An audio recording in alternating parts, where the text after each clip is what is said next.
Hello and welcome to my channel, AB Make It Artwork, where we do what we do to make that artwork for you. And I'd like to welcome you to Log Day X, where I reflect and review my experiences with the Sketchbook Slam Challenge and Inktober. If you are new to this series, new to this channel, the Log Day series was a log update series in which I tracked my 20-page progress for the Sketchbook Slam Challenge and Inktober. And if you're also new and you want to stay for more artsy, sketchy content, maybe hit that subscribe button, join the AB Creative crew. And with that being said, the topics I want to focus on are what did I like about the Sketchbook Slam Challenge, some of the benefits, what did I not like about the Sketchbook Slam Challenge, and some of the drawbacks. Then I want to go quickly into Inktober, my likes, my dislikes, the benefits and drawbacks.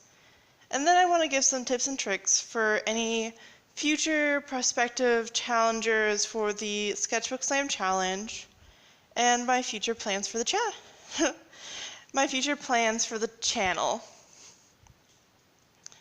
So some of the things that I really liked about the Sketchbook Slam Challenge is that it allowed me to focus on doing more studies than I usually would because of the high volume of pages I had to do.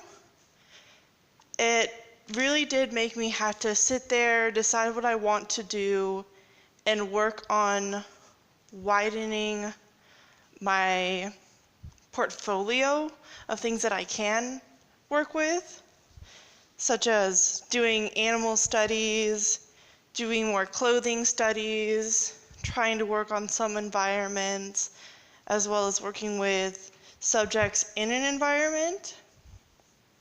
And one of the real big benefits of doing something as intense as the Sketchbook Slam Challenge with 20 pages a day or more if you're having to catch back up is that it really gives you an idea of the high volume of work you may have to experience if you are looking to have a career in the art field. And I can't say I have any direct experience with being an animator or a comic book artist, but I have heard that some publishing agencies for comic book artists or animator companies, they tend to have it where you have to commit and produce high volumes of work. And if that's something you're considering, then the Sketchbook Slam Challenge is a great way to experience that high volume of work in a sense that it makes you commit to doing those pages. I feel like those were the things that I really liked about it and really benefit from. Some of the things I didn't like is that it took up so much time. And this is something you're probably going to hear from a lot of people, is that if you're going to do the Sketchbook Slam Challenge, you have to have an open schedule for it because it will take up most of your day. And throughout the entire month of the Sketchbook Slam Challenge, I felt really tired of being at home, of doing all these pages. I had fun doing the pages, but I got tired of being at home having to do the pages instead of going out, maybe for a walk to somewhere and just going out to engage with people. So there were those days where I just had to have a break and do less pages and just hang out with my husband so that I could just have some me time to reflect and have a break in between. Because with the high volume of work that you do have to put into the Sketchbook Slam Challenge, it is much more likely for you to have burnout. It's one of the few forms of art block, and you're gonna get tired. You're gonna feel a little less inspired to commit to the pages, and your schedule may go all crazy with how you do your pages. So that was one of the things I didn't like and was one of the major drawbacks, with the Sketchbook Slam Challenge is that it really is time consuming. So this was my first year participating in Inktober. It was really fun. I think I'm going to start with my dislike in that I didn't actually finish all the prompts on time, and I felt really bad about that. But that was due to the high volume of pages I had to commit to with the Sketchbook Slam Challenge. And I wish I could have completed all of them, but with the other 18 to 19 pages I was filling out in my book, I didn't feel like I had enough time to commit to those drawings. And some of them weren't the best of Inktober drawings, but I did enjoy it because it gave me something to focus on as far as a medium goes.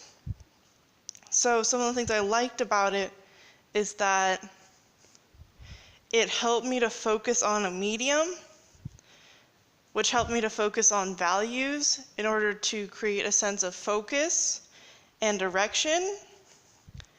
And I feel that with Inktober, I got better with my line work. That when it comes to lining things, it's a lot smoother and the process goes faster.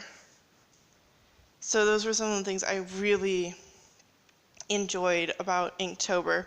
And I think next year, something I want to do better with Inktober is having more appropriate paper,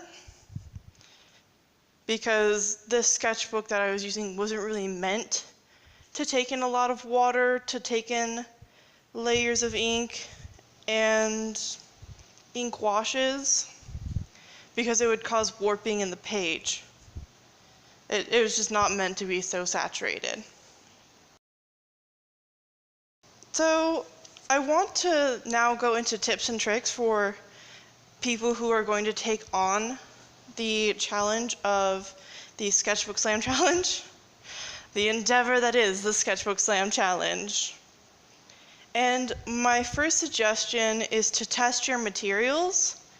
If you're using the same sketchbook that I was using, it's likely that you'll have 4 extra pages, and you can use a couple of those extra pages, maybe pages at the back of the book, maybe pages at the beginning of the book, whatever suits your preference. And you can use those pages to test out what materials work best for you. One thing that I found out with testing materials that I didn't really get to test when I was sort of reviewing what mixed media I could use in the very big sketchbook is that you really don't want to be oversaturating the paper, because the sort of warping in the paper will cause the book to kind of distend or distress a lot faster, because the pages get a little thicker, and in the end the front cover tore away because the pages were so thick and saturated from the warping. So that was a drawback by not testing one of the mediums that I used, or ignoring some of the earlier tests by knowing that the paper would warp with a water-based medium and ink washes. And although the ink washes cover a large surface area, like I said, warping occurs, and that wasn't very pleasant to see. My second tip is to gather resources, gather references. And the way you can do this is collect a bunch of pins on Pinterest. Be prepared to find some drawing prompt list for 30 days. I know that one of the benefits that I had was going on to Instagram and seeing what people were posting for prompt lists for Inktober. And if I didn't want to follow one prompt list, I could just follow someone else's prompt list. Throughout most of the month, I followed the Lana J prompt list for doing animals, and that allowed me to focus on what kind of animal study do I want to do. And that kind of resource for inspiration really helped me to fill out some of my favorite pages, which were the animal study spreads. My third tip is to count and tag pages. Now, I know that Holly Brown has mentioned that something that really helped her, or would have helped her, is if she had tagged off the pages. And I think eventually she did start tagging pages. So this kind of goes in regards to like testing your materials, putting in prep work. The best way to count your pages is to count 10 pieces of paper at a time, because 2 sides of a piece of paper, 10 pieces of paper, that's 20 pages. And that's what I did in regards to setting up before I started the Sketchbook Slam Challenge. I counted out all the pages of 20 so that I would know when I had completed my quota for the day. And I would reach that book, well, the little post-it mark.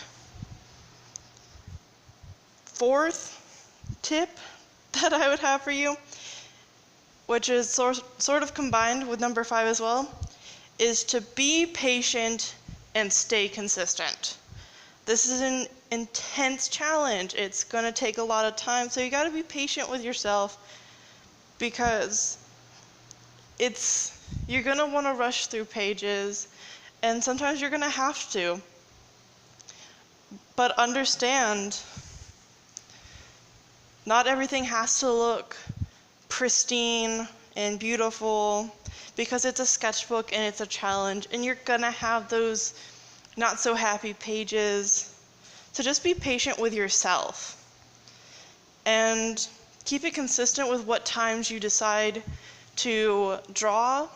Some of my favorite times to draw were in the morning and late in the evening, and when I didn't stick to those schedules, I would start to flop on how well I would get my page quotas done. My 6th and final tip is to draw big. Drawing big allows for more motion in your arms and to better understand how to draw with your whole body instead of just your hand.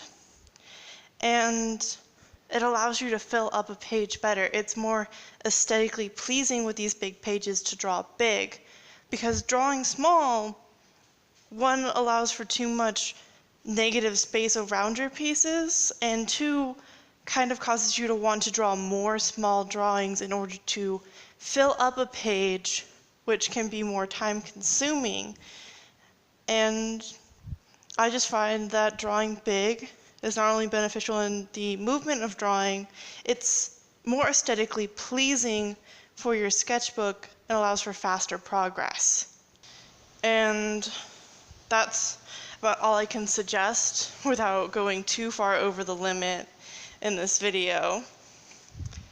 So I want to go over some of my future plans for the channel.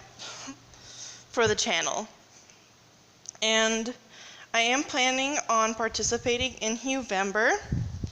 And if you haven't heard of Huevember, after Inktober, there's this wonderfully colorful challenge in which you pick a hue, which is the color on the spectrum, and you make a drawing in which that is the primary color in the piece. And you can probably see on Instagram posts shared about the Huevember challenge. And 1 drawing per day, any medium. The hue you choose has to be the main focus of the drawing. And I have a different hue chart than others, so I started off with the color mahogany, which is a red-brown that reflects comfort, coziness, down to earth. And you can use other colors with it. For instance, in this piece I used sand and tan. I'm using Crayola color pencils. And I accidentally used a Tombow brush, which I ended up hating in the end because it created a weird texture on this paper. And if you're curious on my Huevember chart, you can go onto my Instagram because I already shared it, since I am using Crayola mediums for this challenge. I do plan on posting on a more regular schedule. I haven't decided on which days that I will be posting, but I'm thinking that as far as my time goes, I will be posting on Tuesdays, Thursdays, and maybe Sundays. It's a working schedule thus far, and I just want to try to get a more regular feel for the videos that I put out there if I'm not doing daily vlogs. And I will be trying to do at least one post a day for my Instagram to keep it more consistent and have more refined works for you guys to enjoy. And that's about all for my future plans. At least I think that's all. If you want to stick around for more sketchy art content, hit that subscribe button. Little doodle bugs. Give this a like if it colored you inspired today. And share it with your friends, share it with your family, share it with your cat because it's bored out of its mind. And I hope that wherever you guys are, that you're having a absolutely wonderful day, that you are excited for Huevember and any new challenges that are coming your way this November, and that all your art wishes come true. That all being said, make sure to do what you do to make that artwork for you. Lots of autumn love and pumpkin spice drinks. Bye!